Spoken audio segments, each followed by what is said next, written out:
और second chapter में हम लोग देखेंगे ग्लोब पे अक्षांश और देशांतर के बारे में टोटल पॉइंट। देखिएगा फर्स्ट पॉइंट ही दे दिया गया है कि ग्लोब पर स्थित वे दो बिंदु जिन पर पृथ्वी जो होता है ना झुकी हुई दिखाई देती है। ग्लोब आप देखिएगा तो ऐसे नहीं होता है, तो लगता है कि ऐसे है, झुकी हुई है। ठीक है, तो उसको अक्ष बोलते हैं। ठीक है, अगर आपसे कोई पूछ देता है कि पृथ्वी किस दिशा में या किस दिशा से होकर उसका ध्रुव चलती है या घूमती है, तो बोलिएगा पश्चिम से पूर्व। ठीक है, इस पॉइंट को भी ध्यान रखना है। एक और पॉइंट अगर आपसे पूछा जाए कि वह काल्पनिक रेखा जो ग्लोब को दो बराबर भागों में बांटती है, तो आप बताइएगा इक्वेटर होता है, भूमध्य रेखा होता है या विषुवत रेखा, जो भी आप बोलना चाहे बोल सकते हैं। देन उसके बाद आप देखिएगा पृथ्वी के उत्तर वाले भाग को उत्तरी गोलार्ध बोलते हैं, दक्षिण वाले भाग को दक्षिणी गोलार्ध बोलते हैं। इस चीज़ को हमेशा माइंड में रखना है। विषुवत रेखा के समानांतर रेखा को अक्षांश बोलते हैं। जैसे ये आपका विषुवत रेखा हो गया, ठीक है, ये विषुवत रेखा हो गया, तो इसके जो समानांतर रेखा खींचा जा रहा है ये सारे के सारे अक्षांश है। ठीक है, अगर आपसे देशांतर पूछ दिया जाता है तो मैं यहीं पर जिक्र कर देता हूँ। तो जो आप आइएगा ऊपर से नीचे, यानी कि आप उत्तर से दक्षिण आइएगा, तो ये आपका देशांतर हो जाता है। इसमें एक क्वेश्चन आपसे और पूछ दिया गया है कि विषुवत रेखा के समानांतर रेखा को कहा जाता है। ये तो हम लोग देख लिए समानांतर रेखा कहा जाता है, लेकिन अगर आपसे पूछ दिया जाता है अक्षांशों का माप जो होता है कैसे, तो अंश में मापा जाता है। देन उसके बाद अगर आपसे क्वेश्चन पूछ दिया जाता है कि कर्क रेखा मकर रेखा के बीच के सभी अक्षांश से किस कटिबंध में आते हैं, तो उष्ण कटिबंध याद रखिएगा।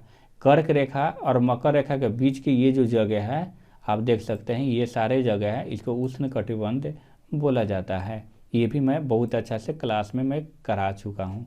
देन उसके बाद यहाँ से देखिएगा उत्तरी गोलार्ध में कर्क रेखा एवं उत्तर ध्रुव वृत्त एवं दक्षिणी गोलार्ध में मकर रेखा, और मकर रेखा के नीचे देखिएगा तो दक्षिणी ध्रुव वृत्त के बीच वाले क्षेत्र को क्या कहा जाता है, तो देखिए सबसे पहले तो उष्ण कटिबंध था, उसके बाद शीतोष्ण कटिबंध आप बोल सकते हैं।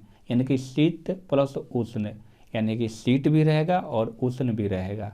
देन उसके बाद क्या पॉइंट दिया गया है, यहाँ से आप देख सकते हैं, दिया गया है कि उत्तरी गोलार्ध में उत्तरी ध्रुव वृत्त उत्तरी ध्रुव तक, और देन उसके बाद दक्षिणी में जाइएगा तो दक्षिणी ध्रुव वृत्त से लेके दक्षिणी ध्रुव तक के जो क्षेत्र होता है उसको क्या बोलते हैं, तो शीत कटिबंध बोलते हैं। इस चीज़ को याद रखिएगा। यानी कि ये जो बात बोल रहा है भैया, तो सबसे नीचे वाला पॉइंट को बात कर रहा है। ठीक है, तो सबसे नीचे वाला पॉइंट यहाँ से जब शुरू होता है तो इसको क्या बोलते हैं, उत्तर को देखिएगा तो उत्तरी ध्रुव वृत्त बोलते हैं, और उसके बाद यहाँ लास्ट को बोलते हैं उत्तरी ध्रुव बोलेंगे। उसी तरह दक्षिणी ध्रुव वृत्त और दक्षिणी तक ये जाता है, उसको शीत कटिबंध। यहाँ पर सूर्य का जो लाइट होता है ये डायरेक्ट नहीं आता है, नहीं आ पाता है, इसीलिए शीत ही शीत रहता है, यानी कि बर्फ़ ही बर्फ़ रहता है। इस चीज़ को आपको याद रखना है। ठीक है, चलिए हम लोग आगे बढ़ जाते हैं, और आगे वाला पॉइंट जो दिया गया है देख सकते हैं कि उत्तरी ध्रुव और दक्षिणी ध्रुव को जोड़ने वाली रेखा को कहते हैं देशांतर रेखा है।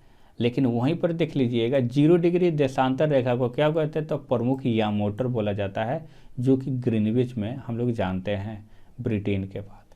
वहीं देखिए यहाँ दे दिया गया है कि प्रमुख यामोतर रेखा कहाँ से गुजरती है, तो लंदन के ग्रीनविच देखिएगा राजकीय वेधशाला वहीं से होकर गुजरती है।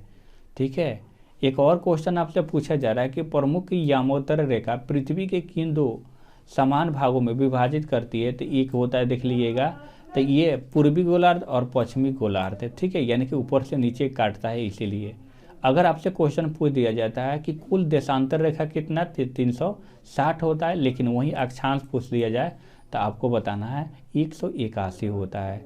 कितना होता है, तो 181 होता है। आप देखिएगा नेक्स्ट वाला पॉइंट क्या दिया गया है कि जो स्थान ग्रीनविच के रेखा के जो पूर्व में स्थित है, पूर्व के मतलब दाहिने साइड स्थित है, उससे क्या होगा, उसका समय जो होता है ग्रीनविच से आगे माना जाता है। क्या माना जाता है, ग्रीनविच से आगे माना जाता है, यानी कि ग्रीनविच से आगे, यानी कि प्लस उसको कीजिएगा। और जो आपको पश्चिम में है उसको पीछे माना जाता है, यानी कि आप माइनस कीजिएगा।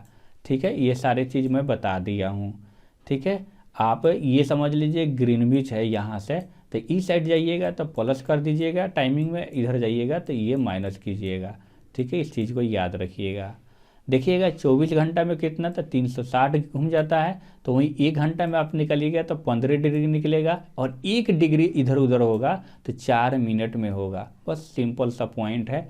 भारत का मानक यामोत्तर बोला जाएगा तो 82.5 होता है, ये हम लोग को भी पता है। 82.5 डिग्री अगर पूर्व होता है, पश्चिम कभी गड़बड़ मत कीजिएगा, ये क्या होता है भैया, पूर्व होता है। ठीक है, तो यहाँ तक हम लोग सेकेंड नंबर चैप्टर भी कंप्लीट कर चुके हैं।